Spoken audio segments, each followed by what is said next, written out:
Hello and welcome to the first episode of Making Midlife Matter, the conversations I'm going to have with different people that I'm going to share with you, and hopefully it will help you understand a little bit more about the importance of making midlife matter. And my first guest could be none other than my friend Rachel, my co-founder of AWWA, Accepting Who We Are, and a lady who has inspired me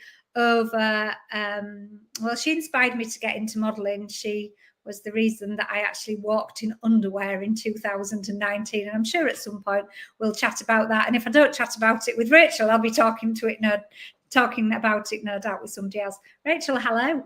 Good morning. This is exciting.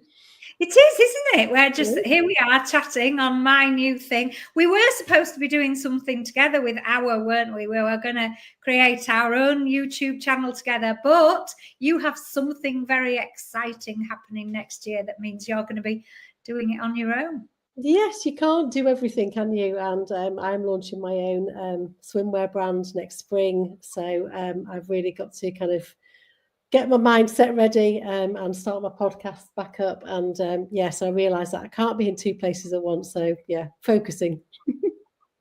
So Rachel and her husband Mark have just moved into a new property, which she'll probably no doubt talk about as well, because it's all part of making their midlife matter. And they're just waiting for a Wi-Fi upgrade. So if Rachel keeps freezing, I am here and I'm literally sat on top of the Wi-Fi. I can't get any closer. So this is the best. The joys of technology. Because you and Mark were guests on my podcast, Don't Work with Tossers. We were. Recorded in 2023. Oh my goodness, can't believe it's 2 years ago. And I only did 12 episodes, but people still listen to them now and download them. And we had fun with that. So, and I've had, not only do I work with you, I've also recently had the pleasure of working with Mark. As I said, spent the night with my husband. You spent the night with my husband, Tina. Let's be honest. Which is exactly what I said to somebody. I spent the night with Rachel's husband, and then I realised it came out all wrong. It was actually on a shoot, which we can't talk about.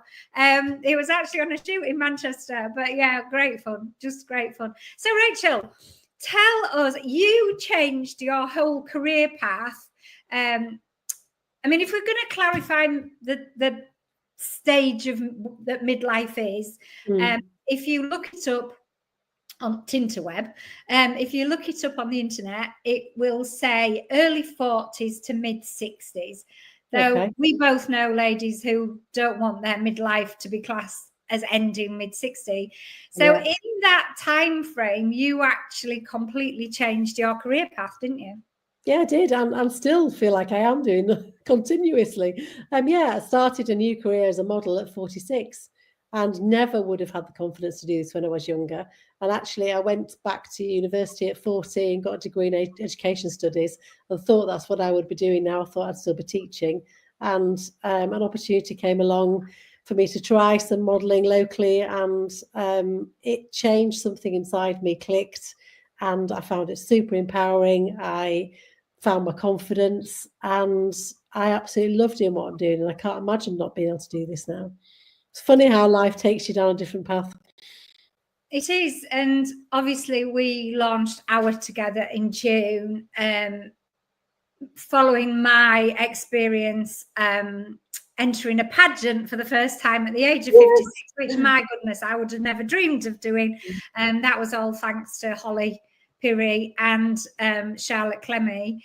But I contacted you, you and I had built up a friendship on social media, and actually didn't meet in person, did we, until, was that 2020, early 2023? Yeah, it will have been. But we were like, I've known you for years. Yeah, and it was, I say to people, it was like having a pen friend, you know, in the olden, when I was, I mean, I'm 57, you're 55. Yeah, I actually, somebody asked me that question the other day, and I know you're quite touchy about if it, like I am, if somebody quotes you as being younger than you actually are. Yes, I know. Add some years on. Get it right. I want those years because I want to prove that you can do. Exactly. So yeah, I shared a picture on LinkedIn of me in a swimsuit, which I know is like, some people would tell you that LinkedIn isn't the place for people in swimsuits. That's a whole nother conversation. Yes. And when I had the response, I had 134,000 impressions, whatever it was, 500 comments and 2,000 and odd reactions. And most of those comments from ladies who were like, we feel invisible, we don't have the confidence to do this, please do more. There was only one person that I needed to reach out, and that was my friend Rachel. It was a bit like phone a friend on Who Wants to Be a Millionaire. It's like, oh, which person in my little book is this person to ring? And it was, of course, you. And before we knew who we are, where we were who we are, accepting who we are and launching AWWA. Which has just been amazing this summer. The response from other women has just been phenomenal, hasn't it? The social media presence that people have sent their photos from all over the world, the events that we've had. It's just been such a wonderful project. It has, and it's only just the beginning. And AWWA is challenging ageism. It's promoting self-acceptance, and it's helping women to live midlife boldly and confidently. And what we've come to understand, well, how long have you been advocating body confidence? So I started modelling at 46, and within the first year I was modelling in the Bahamas alongside Ashley Graham in swimwear at 47. And I did not see that one coming, Tina, and I literally flew from Heathrow, and Mark had to kind of prize me out of the toilets in tears to get me on the plane, because I was so scared, thinking, again, I'm going to get there. What the hell are they going to think when I get there? They'd only seen photographs of me. I'd booked it directly. So I was in my head, I was convinced that I was going to get there and be like, well, you know, you're just not right for us. It's not going to work. And I came back from that shoot a different person. And the response from other women my age group saying we can relate to somebody that we see in a social media campaign. It was a massive campaign. It was with Lizzo. It was a phenomenal shoot. And so the support I got from other women and their responses really has spurred me on. So I've been campaigning for better representation in swimwear, lingerie, older women, curve models since then. So for the last 8-9 years. And I'll be honest, I mean, I've worked with some amazing brands, and I'm really lucky that I have, but it's still a lot of tokenism. It's still tick box exercises. You don't, you know, I might be in a campaign, but then you won't see me on the website. So how can women actually order something when they can't see what it might look like on a woman their age with a different body shape? It's not really changed that much. So I think what we're doing can help create that positive ripple effect. Yeah, and the thing is, for me as well, since one of the big things for me since entering the pageant was that in the pageant world, it doesn't matter what height, body shape, anything, you're accepted. You know, they accept you for who you are. And actually, and it's very different, I think, from what a lot of people, especially people our age, women our age, when you think about beauty pageants as they were known. Yeah, well, it's going back to the Miss World in the 1970s, isn't it? That's what we all think of. Yeah, which I would have never entered because I'm 5'3" and I wouldn't have been able to. And I might, you know, my little short legs would have like not been, I'd have looked very small against some of the ladies, as I do standing next to you. But that's something that I found, because last year, after walking in the runway show that you organised as part of York Fashion Week, which you invited me to be part of, I decided I wanted to do some modelling and went off and got portfolio of pictures. And as you know only too well, that investment in doing that to submit to the model agencies, and it turned out that actually I was 3 inches or 4 inches too short for most people, because actually when a lot of the traditional agencies won't accept you unless you're 5'6" or 5'7". Yeah, I'm 5'7.5", and I'm still seen as small in the industry, which is crazy. But then I'm a UK size 14, 16, and that's classed as plus size, which, you know, makes no sense when that's the kind of average size of the woman in the UK right now. But there you go. It's an industry that needs a big shake-up for sure. Yeah, and I think also, and I know you've got another lovely, well, a number of lovely friends, but you have another group of ladies that you've worked with for some time that you've changed brand in only the last week. So I'm like, you are now Prime for Life. Yes, I got it right. Yeah. But you've got a couple of ladies in that group as well who are also models, haven't you? And I know conversations that we've been having have been, it needs a big shake-up, but actually it's going backwards slightly because of AI and also what I refer to as an epidemic of weight loss. Yeah, it has changed definitely this last year. I mean, it was amazing to see Bernadette, who's in the Prime for Life group, walking for London Fashion Week. She's 70, she looks incredible. But there is that's still the minority. You don't see loads of older models in fashion shows in London Fashion Week. And I have noticed, because I am a curve model, that the models that they are using, if they are older, are very rarely kind of over a size 12 this year. There's been a big shift back to tall, slim, skinny, the skinny look again. And it feels like it's gone backwards. It feels like the fashion industry have always dictated what a woman's body shape, what's in and what's out, which is crazy to me. And it seems to be that's what they're really pushing, that narrative. And this is what we want to change. And this is what we've done on social media, where we've had a whole host of lovely ladies from all over the world who have stepped forward. And some do fit that tall, slender look. I mean, Bernadette is just so gorgeous, stylish. One of my best friends is tall, long-legged, and just so stylish and glamorous, and it's beautiful. But actually, in the reality of things, the average UK woman is 5'4", which means I am only 1 inch shorter than the average UK, and the average size, as you say, is 14 to 16. So why you are classed as a curve model when I'm a size 12, 5'3".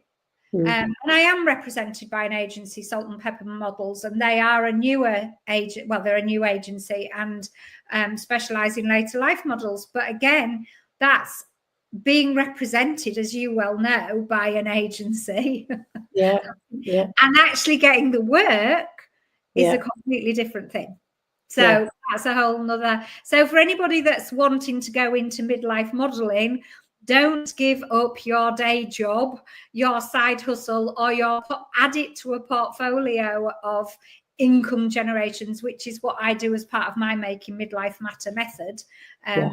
And what I talk about in my program, which is called the Making Midlife Matter method. And it is about that diversification and understanding the importance. But I think also it's also important for us in midlife to remember that we have lots of other things. I mean, there's huge conversations about menopause now. I mean, there can still be more conversations, but midlife isn't just about perimenopause, menopause, or postmenopause. It's about being that sandwich generation where we might be caring for children, grandchildren, and parents, as you and I both know. Absolutely. Our conversations during the week are usually, how are you doing? Can you manage to juggle today? Is it going all right?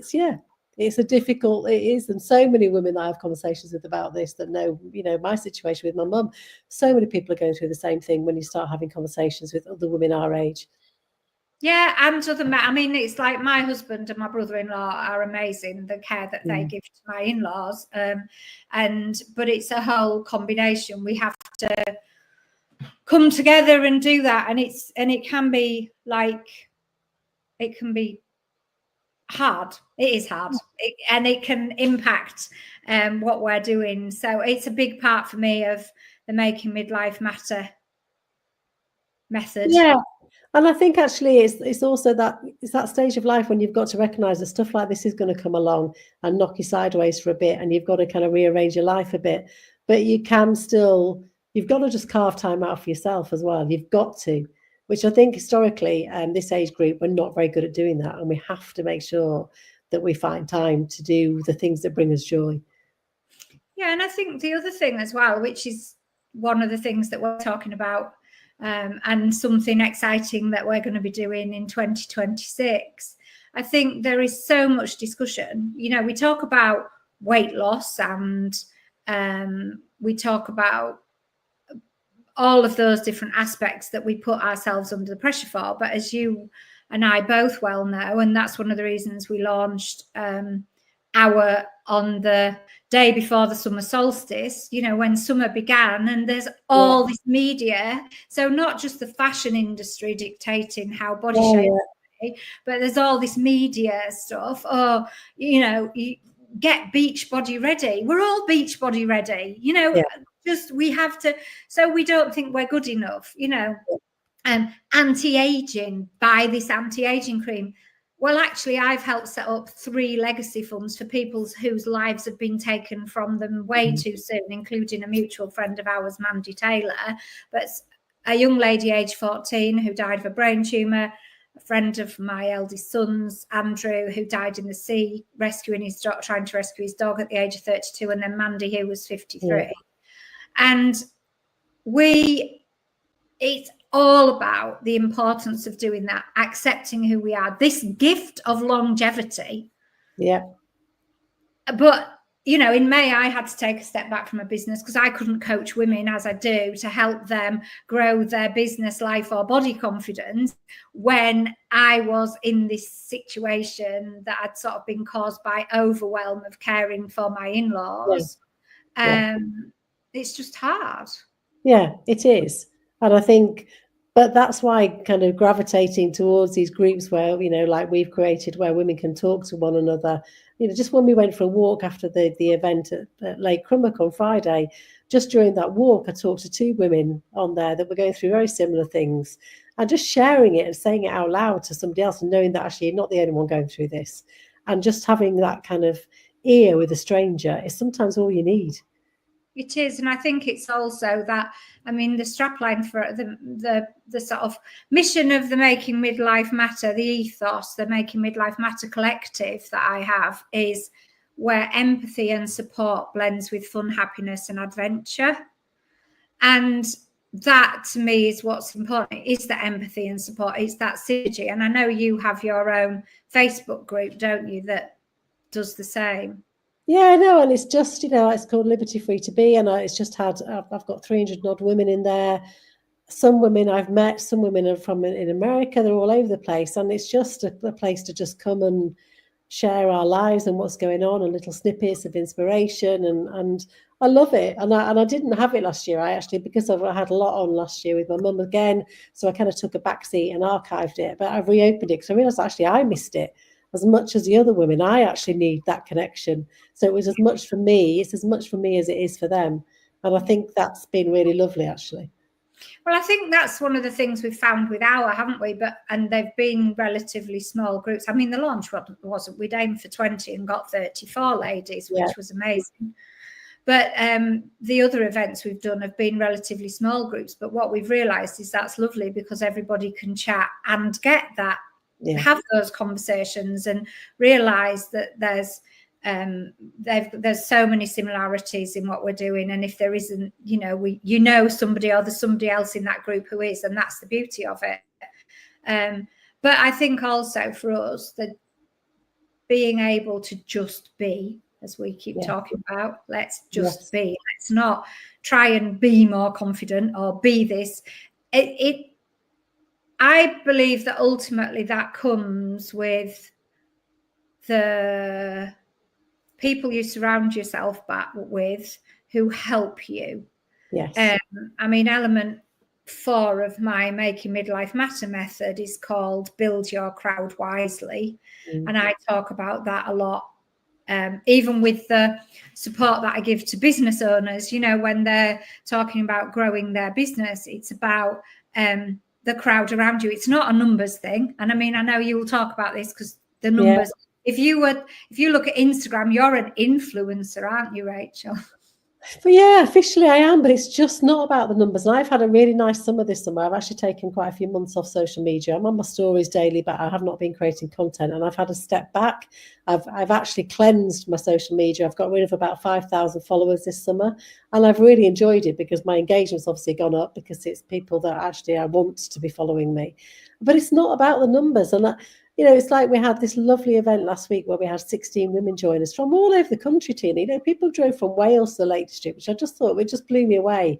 But when I was sat there, we were all having a coffee afterwards, and we think, oh, it's just small numbers. But actually, if you said to a friend, oh, I'm going to go out for a coffee with 16 women this morning in a local coffee shop, you'd think that was a lot of women together, wouldn't you?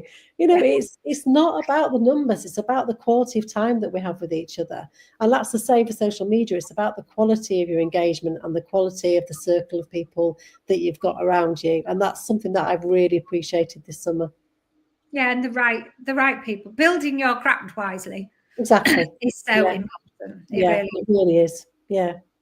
So what have you got going on? Actually, by the time this goes out, because this is a pre-record, so by the time this goes out, you may well be on your big adventure. Yes, go on Thursday. I cannot wait. So part of our kind of Mark and I's midlife plan has always been, we met online, how many years ago now to get this right? 14 years ago. And one of the first conversations we had on a Saturday night online was planning a road trip in the States, to the point where we planned our playlist. It was that detailed. And we haven't done it. And obviously Mark came along, and I had 3 young kids. They've all grown up and left now. So now it is our time where we can go and do it. So part of the plan has always been that once the kids left, we would downsize, pay the mortgage off, which is exactly what we've done. Downsizing is not for the faint-hearted. We've still got a lot. We have done that also a couple of years ago. We know all about that, and actually, every time you've mentioned it, I've been like, "Oh yes, I get that. Yes. Oh yes, I get that." Yeah, we have still got stuff to get rid of, but it's work in progress. But part of the plan was so that we can then go and travel more, which fits in with our lifestyle. So on Thursday, to help kickstart Mark's 60th birthday celebrations, we're going to Vegas to do a 1,500-mile road trip over 15 days. And I can't wait. I've not been before, Mark has, but I can't wait. I'm really, really excited about it. You're going to come back more knackered than you went, but it's going to be all those memories. Yeah, exactly. And it's the start of how Mark and I want to live our life and the kind of adventures that we want to do. So it's exciting. Feels like the kind of start of the next chapter. And there's actually an Instagram account to follow for this, isn't there? Free to be. Yeah. So Mark's running that. Because there's only so many social media pages you can run at once on your own. So Mark's in charge of that one. But yeah, we will be sharing lots of stuff whilst we're away. And I just can't wait to have that experience. It's going to be absolutely amazing, and I can't wait to follow it either. And I do think, the downsizing, when we talk about making midlife matter, the downsizing thing for us was something that we did. And it isn't for the faint-hearted, and especially when we have 2 sons, as you know, Tom and Charlie, and we'd lived in the house that we lived in for 25 years. The boys have been brought up there. So when we came to move, we didn't realize just how much all of us it would hit us. And Tom hadn't lived at home for I can't think however many years it was, 9, I think. He hadn't lived at home, and he was probably the worst when it came to moving out of the house. And then Charlie and his partner, Cara, so yeah, they were supposed to be buying a house, and that didn't quite happen. So he ended up downsizing with us, which wasn't in his plan either. But yeah, and that caused all sorts. But of course, one of your daughters has also got married this year, which is another thing in midlife when you've got all of that. Yeah, I wasn't prepared for that emotional roller coaster, that's for sure. Yeah, well, it was a beautiful, beautiful day, but it's another change in the family dynamics, isn't it? And it's wonderful. My youngest is actually moving to London she lives close by. She's moving to London whilst we're away in Vegas, so I won't get to see her now before she goes. So that it's all changed, but that's why it's our time now.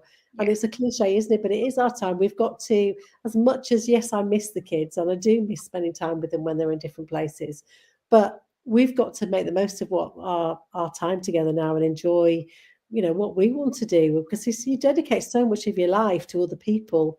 So, you know, I'm not putting the brakes on anymore. We're going for it. And I think if you're lucky to have a partner to share it with, because as we both know, we've got, and I'm going to be chatting to one of our friends, another mutual friend that's in our group that's lost her husband recently. People are going through divorce because they've actually got to this stage of life and really think, excuse me. And I think that again there's a lot of realization goes on in midlife, I think. But it is how you make it matter, and it's the understanding. And I don't think necessarily, but I don't think necessarily people acknowledge this time of life and what big impacts it brings. And I think the other thing as well, and this is definitely something for me, I talk very much about making memories. In fact, it's a bit of a joke in our family. Oh God, mum's making memories again. Oh God, I've got to photograph because mum's making memories. But I talk about credits in the memory bank. And when people talk about you know, wealth, for me, the wealth is also not just credits in the bank account, which you do need, and you do need to generate that income, or you know, if you're lucky enough to have a nice pension, then enjoy it. But to me, credits in the memory bank are also important, and that's something as part of my Making Midlife Matter. And something I talk a lot about in the 6-month program, that the Making Midlife Matter method that I've written, is the combination of all of it. And so, go and get those credits in the memory bank. Yeah, absolutely. Can't wait. Yeah. And enjoy. And no, I can't wait to hear all about it and watch it as well. You just need to get your husband back from his current piece of work first. I do. He apparently just texted me before he went on set to say he's just about to be attached to a wire, so he's flying somewhere. The wire did happen then. So because of course he's also changed his direct. Before we finish, it's not just we have changed direction or have got a portfolio of what we're doing. Mark completely changed his direction, didn't he? Yeah, he did. So after 40 years of corporate banking in London, he last October semi-retired, and got into acting and modelling. And the acting's really taken off, and he's doing really well. So he's shooting a big campaign. It's his biggest campaign yet, in Lithuania this week. So he's back. He's back tomorrow. I'm in London tomorrow for an event, coming back tomorrow night, and then we drive to Heathrow the next day. Of course you do. Of course, yeah. Yeah. And I've literally, just before I came on with you, I had a call from my agent saying, can you go to Greece the day you land? I'm like, really? I'm not sure I can put that one in. We'll see. I've got that to be discussed. You've got to just roll with it. Yeah, you have. And sometimes, that is the thing that you need to do. Just roll with it. But remember to take that step back. And I think also part of that accepting who we are is just that if we choose to live the life we live, then we do have to roll with it. So Rachel, thank you so much for being my first guest on Making Midlife Matter, and have the most amazing time in the States. I will see you when I get back. We've done so well. I've just looked at the time. Tina and I, once we get talking, we can talk for literally we talked for about 3 days this last week. I know. So, well done. We've fitted that in. I know. I said 30 minutes, and I'm looking at the time on this thing, thinking, right, we're gonna round this up. Otherwise, you will still be sat here. You have to be in London though tomorrow, so I knew we wouldn't still be there then. So take care. Thanks, Rachel. Speak soon. Speak soon.